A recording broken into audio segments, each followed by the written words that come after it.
Ladies and gentlemen, welcome back to the Always Be Booked YouTube channel. Today we are going to take you on a bow to stern tour of the world's largest cruise ship, Royal Caribbean's Icon of the Seas. We headed down to Miami. This was going to be a one-day boarding while the ship was in port. Traffic was pretty heavy, but that's okay. We were eventually able to make it on. That's the first look at Icon. She's a big girl, as we already know. Miami usually is a cluster F at about 9 a.m. with passengers getting off the ship, but we were eventually able to make our way through security and into the terminal's main lobby, which is absolutely beautiful. Now it's time to board the ship. Yes, we were all excited to get on and take this great tour. They were always welcoming. Listen, Royal Caribbean does a great job with that. They're always welcoming.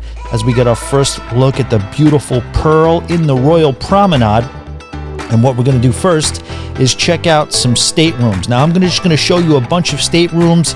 I don't necessarily have the actual names and category numbers of them, but let's take a look at this elevator bank. Very efficient, smart elevators. It's almost like they're their own atrium in themselves, but here we go. Couple of staterooms right here. As we can see, this cruise ship really feels like a hotel. This right here is a room that has an example of a separate room for the kids that pans into the regular balcony room. I wanted to give you another shot. You got the chalkboard on the wall, but there's that little separate room and its proximity to the front entrance of the room itself. Now we're going to continue on through the room. Pardon the other travel agents that are on board taking the tour with us, but this is, I guess Royal Caribbean is adapting those infinity balconies that sort of blur the lines between inside and outside. That's a regular balcony, infinity balcony stateroom right there to give you a look, and then we'll take a look back. All right, so this is another stateroom that has a separate room, almost like a cove. It's got a separate TV. We'll zoom out and we will take a look at the rest of the room. King bed, nice little balcony right there as well. Here is another room right here that is, again, a sweet, beautiful room. Look at the size of that balcony that's out there. We'll get to it in a second. There it is right there. But I mean, plenty of space. These rooms really feel like actual hotel rooms. This is one of the first cruise ships I've ever been on where size is just not an issue. They didn't really have to necessarily worry about cramming so many things into a small space because there was expendable. So this is an example of a regular balcony cabin who, for those of you who like traditionalists out there, this is another stateroom right here. We got a bathroom, and with these suites, you always would probably agree that the bathroom situation is worth it alone. Another example of having a little cove here, and just like before, you have your TV, comfortable couch, privacy curtain. We take a look out the window, but then you also have this little window where you can see what's going on your balcony right outside. Then we'll head back out. King size bed, again, TV right there, and it's got multiple bathrooms. I mean, how invaluable would that be to have two bathrooms on a cruise ship? It's almost unheard of, but again, this is what Royal Caribbean is offering. When you're the world's largest cruise ship, you have that type of thing. We snuck a look here outside, and this is Surfside, the family area towards the aft portion of the ship that used to be the boardwalk on Oasis class ships, and this is clearly the Central Park area facing more forward. Give a little pan there, and now we're back in the stateroom. So this is a corner balcony stateroom, and this is a big room, plenty of room for activities. And I wanted to give a shot of Miami, the water, and this huge balcony. This balcony, I mean, you could have parties out here. Invite your friends. It's an embarrassment of riches when it comes to space. This is the other corner. It doesn't have the same size balcony, but it does have plenty of space and a good enough. I mean, it's funny. This is a huge room, but by comparison to the other room, it looks a little smaller. But yeah, very, very impressive what Royal Caribbean has done with these staterooms. Everything is state of the art. No shortcuts were taken. Now, speaking of no shortcuts, we're in the Windjammer now. Have you ever seen a buffet like this? All right, so you got your potatoes, you got your chicken. I mean, steak fillets, that's pretty good. I'll take that. You have your seafood salad over here, some shrimp salad, all that type of stuff. I mean, I was thinking that this was like a special occasion. on this particular day that they busted out all this stuff. This is the vegetable section. You know, you have your veggies, your mashed potatoes, and then look at this. I mean, crab claws, calamari, shrimp, lobster tails in a buffet. This is an idea of what the Windjammer looks like and its proximity to, as I mentioned before, the Surfside section of the ship. All right, we're making our way out. This is Thrill Island. We're going to just walk through here real quick, and then we'll make our way back for a second. But this is a couple of water slides right here. View again of Surfside down below, and then you have a bunch of grab-and-go restaurants. This is complimentary right here. It's in the Thrill Water Park section. It's got plenty of seating, covered seating, and it's got a full bar. I think Royal Caribbean made it a point to go hard on the grab-and-go, competing with a lot of other cruise lines that do that. That's a look back in the opposite direction. There's the bar, looking back at that restaurant. Okay, now we're going outside, and this is Chill Island. You guys, this looks familiar. If you've been on an Oasis class ship, you have the pool, the split deck, just a big view of this beautiful cruise ship. That's Central Park right there. And panning across, another view of the pools. This is called Deserted. It's a milkshake bar. It's got some gelato, some toppings, ice cream forward type of place. We got to get you the views, right? I'm not afraid to go behind the counter and make sure I give you guys a good perspective shot. I'm just kidding. There's a barrier there. I'm not behind the counter. But all right, we're going back out to Thrill Island, and this is where it gets crazy. There is just, it's almost like sensory overload. As we make our way towards the aft part of the ship, we go to the flow rider. Now, we know famously on this cruise ship there is only one flow rider. They scaled back a little bit. Now we're perched up near the sports court, and you could see how much is going on the back of this cruise ship. This is the sports court, basketball, soccer, whatever they do out there, games. Now we're going to make our way to the adults only hideaway area. You do have to be 18 and over to enter this area of the cruise ship, and they did a great job with it. What can you say? Historic for Royal Caribbean, making this part of the back of the ship. This is a lounge area, and then you got the big reveal. Finally, an aft pool on a Royal Caribbean cruise ship. That's right, it's an infinity aft pool in an adults area with a nice, beautiful bar right over there. So this would be my spot. This is one of the spots I'd spend a lot of time at. These are the loungers that sort of overlook that infinity pool, but it looks like a very comfortable area. Okay, walking back forward, obviously you have your rock wall, and then you're going to come upon your ropes course and your Crown's Edge. This is a view of where Chill Island is, overlooking Central Park. We're moving forward on the ship. We have a bunch of stuff here to take a look at, and then we'll make our way over to where Lime and Coconut is, and this is the entertainment right here. You have a live band that plays most of the hours of the day right here, a little dance area, and then, you know, I like to give a lot of shots of the pool deck, and, you know, we have Lime and Coconut here. There's a 2-level Lime and Coconut. This is the upper level. We'll see the lower level in a little while, but as we continue to move across, you know, they do sort of like a Fat Tuesdays type of thing with those pre-made alcohol smoothies, and this is called Swim and Tonic. This is a new thing on any cruise ship, a swim-up bar at sea. Long overdue, if you ask me. Great job by Royal Caribbean. Still looking aft from forward, Swim and Tonic down at Central Park. I mean, again, just look around. The colors, the activities, everything is just so overwhelming. This is Coastal Kitchen, eating area that is only available to suite guests, and it has a view, and this is your first look right here, of the AquaTheater, looking back at the inside of Coastal Kitchen. Also exclusive to suite members, this is the Grove, and this is a little bit of an elevated buffet. This is the outside area, just a place to lounge, chill out, relax. You got some pools, some hot tubs, and again, exclusive. All right, we're moving back out to the AquaTheater. This is completely innovative right here. You have the dive theater, you have the robot presentations going on. This is a look back at Coastal Kitchen where we just were, a side view panning across. The difference is you got to get here early. You know what I mean? This is a type of a scenario where it's not outside where you can just kind of line up. You got to get here early to see these dive shows. This is Hooked, the seafood restaurant. It is specialty dining, but they have a great menu, fresh seafood on board in a really cool part of the ship. The service, the food, everything from what you hear is great at Hooked on Royal Caribbean. This is one of my favorite spots on the ship too. They don't have a solarium at the front of the ship, but behind the AquaTheater, they have this place called the Overlook. This looks really cool, contemporary, loungy. It has its own coffee bar with alcoholic drinks as well available. Like you can get your espresso martinis back here.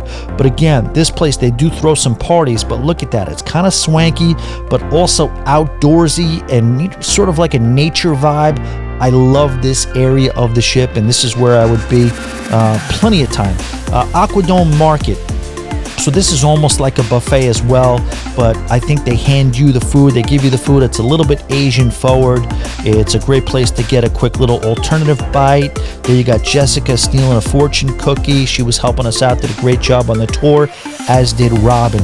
This is looking back. One of the things this ship does really well is provide multiple entrances and exits to various venues throughout the ship, and that really does a lot for flow of traffic. And now we are also looking, I believe this is, we're looking aft, and this is the first level of the Lime and Coconut Bar. So right here, you're going to see the Lime and Coconut on the first level as we make our way into the spa. You can tell it's the spa because you got the ladies standing around ready to sign you up for stuff. It's got 2 levels to the spa. It has everything, the thermal suite, the whirlpools, the thermal rooms. This is a treatment room. You could do your massages here, your hot stone, all that stuff. This is the relaxation lounge. This is where you get ready. If you have an appointment and you come early a little bit, you want to relax a little bit, this room is very dark. It's darker than it looks in this video right here.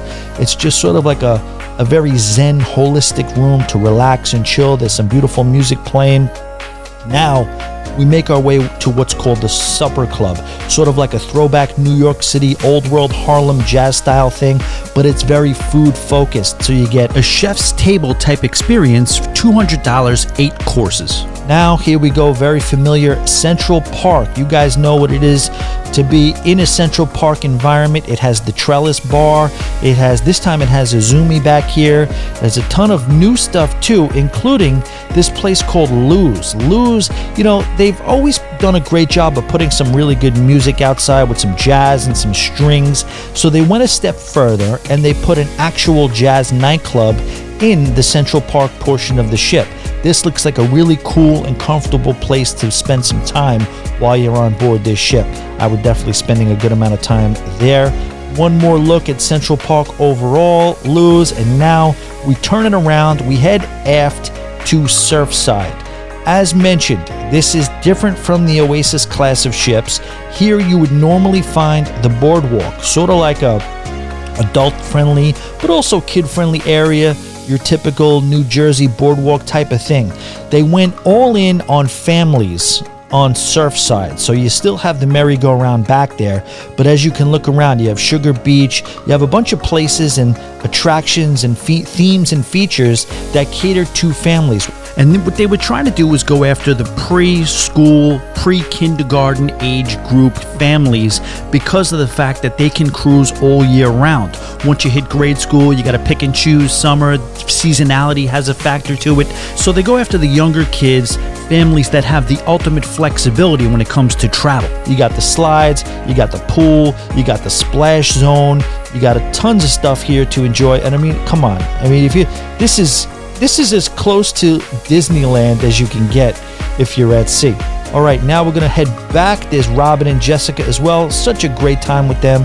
Thank you so much to Robin and Jessica taking us on this beautiful tour. We're heading back in towards the Promenade. But first, you got to make a hard right. You make a hard right out of Surfside. Almost under Surfside is Playmakers. This is one of my favorite spots on the ship too. Being a sports fan, you have endless amounts of TVs, you have pool, you have wings, burgers, beer, You have foosball. You have little kind of VIP sections to hang out in.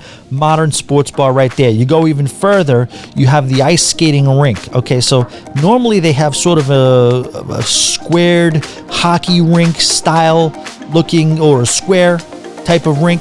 Now they put it in a circle so that it's more conducive for shows and for open skating. Now we're heading back to the Royal Promenade. I mean, this is where the ship really gets busy. Now keep in mind, this is embarkation day, so it might be a little busier than it is normal.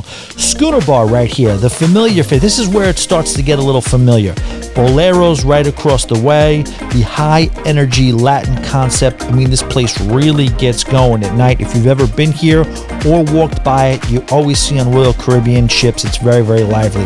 Now this is that area, they usually have a bridge. You ever see on the old Royal Caribbean ships, even the Oasis class, they have a bridge that goes across. Do they have that on Oasis? I'm not sure. But this is where they'll do a lot of the parties, the promenade parties, they'll release the balloons, that type of thing. Dueling pianos. Pianos is no longer in the schooner bar. I'm sure they'll have piano music, but the high energy, fun, back and forth dueling pianos is now available in the dueling piano bar. This is the stand-up comedy joint, and if you want to get some laughs, come in here. Always one of my favorite parts of the ship. State-of-the-art athletic fitness center. Really, really large fitness center here. You see plenty of space, plenty of room. I was joking around saying they should charge a membership for the week to try to join this thing. Nobody really laughed, but hey, I tried anyway. But yeah, this is real dedication, right? People working out on the first day at embarkation day. And as usual on Royal Caribbean ships, the Oasis class, it kind of leads out and feeds out onto the jogging track. Now we're walking around a little bit, making our way. I kind of veered off a little bit here and checked out the main show lounge. Beautiful theater. Pretty typical. Nothing too crazy about this thing. It's just looks like 1,000-person venue. Spotlight karaoke, dedicated venue just for karaoke. And then, yes, an old favorite, Sorrento's, absolutely. Best place possible to get mediocre pizza. I'm just kidding, kind of. T-shirt time. We got the yellow t-shirt crew in the house here. There she is, the beautiful Pearl. This is an absolutely breathtaking feature on board this ship.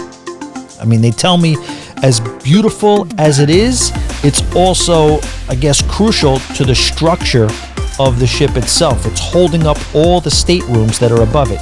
You saw the Pearl Cafe. This is what they wanted to do. They wanted to really take the time to take the Royal Promenade and blend it with some natural sunlight and the sea, which hadn't been done in cruise ships past for Royal Caribbean. This is the English pub, another absolute favorite of mine. Always some live music in here. One of the best places on any cruise ship anywhere to grab a pint and listen to some live music. We're not stopping. Let's keep it moving. This is guest services. These guys are ready to go, standing at attention. This ship has been sailing for 6 months, and it's still at the top of its game.